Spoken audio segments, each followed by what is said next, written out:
Assalamualaikum warahmatullahi wabarakatuh. Kembali hari ini kita belajar bahasa Arab. Melanjutkan materi ilmu nahwu kita, kali ini kita akan membahas mengenai jumlah ismiyah dengan mubtada nakiroh. Hukum asal mubtada adalah ma'rifah. Namun ada kondisi yang membolehkan mubtada dalam keadaan nakiroh. Berikut ini sebagian kondisi yang membolehkan mubtada dalam keadaan nakiroh. Yang pertama, bila mubtada itu bentuknya mudhof ilaihi. Mubtada boleh nakiroh bila diidofahkan atau disandarkan kepada yang nakiroh. Maksudnya, mubtada ini disandarkan kepada isim setelahnya yang berbentuk nakiroh. Kita perhatikan contoh kalimat berikut ini. Kita baca kalimatnya. Qalamu tolibin kathirun, yang artinya pulpen siswa banyak. Kita bedah setiap kata dari kalimat ini. Kata qalamu ini merupakan mubtada. Karena dia punya mudhof ilaih, maka di sini tanwinnya hilang. Jadi seharusnya ini adalah qalamun. Nah, di sini kata tolibin ini merupakan mudhof ilaih dari kata qalamu. Dan kata kathirun ini merupakan khobar dari mubtada. Semoga untuk kaidah yang pertama atau kondisi yang pertama bisa dipahami. Mubtada boleh nakiroh ketika dia diidofahkan atau disandarkan kepada isim yang bentuknya nakiroh. Selanjutnya, kondisi kedua yang membolehkan mubtada dalam keadaan nakiroh, yaitu bila disifati dengan nakiroh. Mubtada boleh nakiroh bila disifati dengan sifat yang juga nakiroh. Kita perhatikan contoh kalimat berikut ini. Kita baca kalimatnya.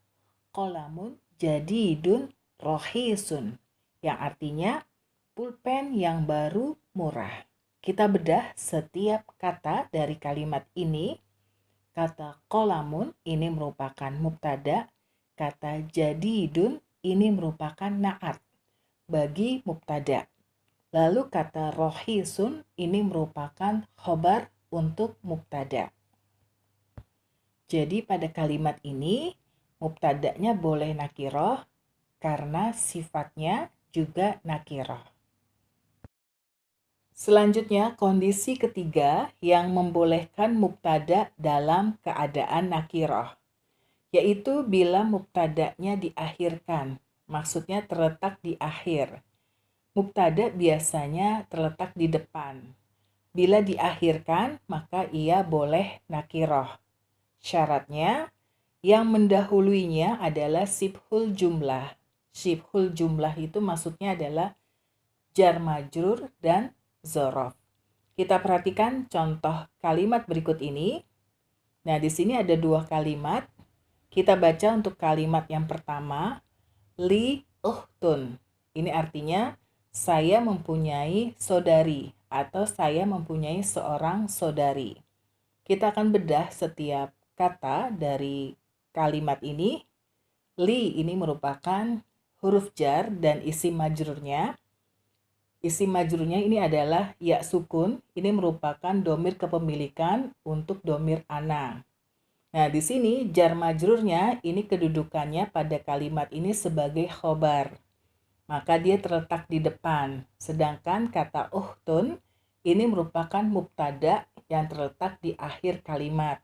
Maka mubtadanya boleh nakiroh karena dia didahului oleh jar majrur yang kedudukannya pada kalimat ini sebagai khobar. Selanjutnya, untuk contoh yang kedua, kita baca kalimatnya indi qalamun. Nah, di sini artinya saya mempunyai pulpen atau saya mempunyai sebuah pulpen. Kita akan bedah setiap kata dari kalimat ini. Kata indi ini merupakan zorof beserta mudhof ilainya. Mudhof ilainya adalah Ya sukun ini merupakan domir kepemilikan dari domir ana yang artinya saya mempunyai. Nah, di sini zorof ini kedudukannya pada kalimat ini sebagai khobar. Selanjutnya untuk kata kolamun ini merupakan mubtada yang terletak di akhir kalimat. Mubtada yang terletak di akhir kalimat sering juga disebut dengan mubtada muakhor, yaitu mubtada yang diakhirkan.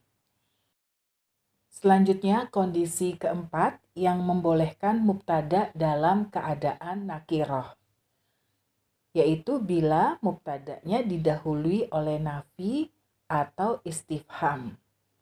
Mubtada yang didahului oleh istifham, yaitu pertanyaan, dan nafi atau penafian, maka mubtadanya boleh nakiroh. Sebagai contoh, kita perhatikan contoh kalimat berikut ini. Nah, di sini ada dua kalimat. Perhatikan contoh yang pertama. Kita baca kalimatnya, ma ahadun zahaba.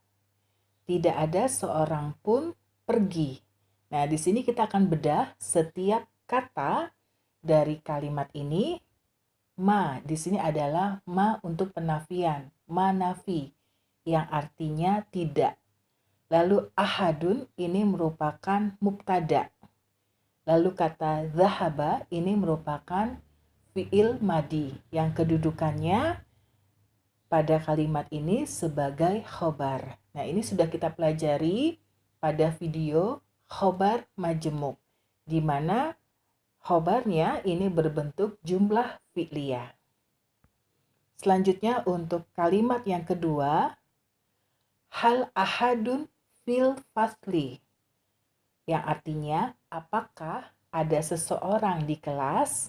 Nah, di sini kita bedah setiap kata dari kalimat ini. Hal ini merupakan huruf istifham, yaitu kata tanya yang artinya apakah.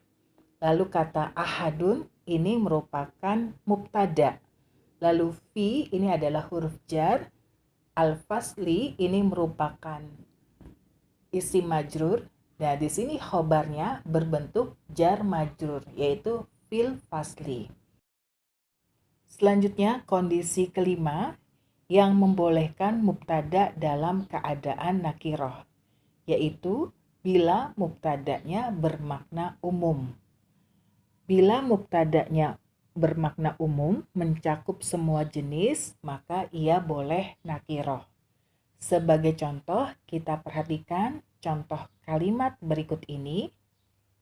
Kita baca kalimatnya, kullun dhahibuna, yang artinya semua pergi. Kita bedah setiap kata dari kalimat ini. Kata kullun ini merupakan mubtada. Kata dhahibuna ini merupakan khobar. Selanjutnya kondisi keenam yang membolehkan mubtada dalam keadaan nakiroh, yaitu bila mubtadanya bermakna doa. Sebagai contoh, kita perhatikan kalimat berikut ini, rahmatun laka, yang artinya semoga rahmat untukmu. Kita akan bedah setiap kata dari kalimat ini.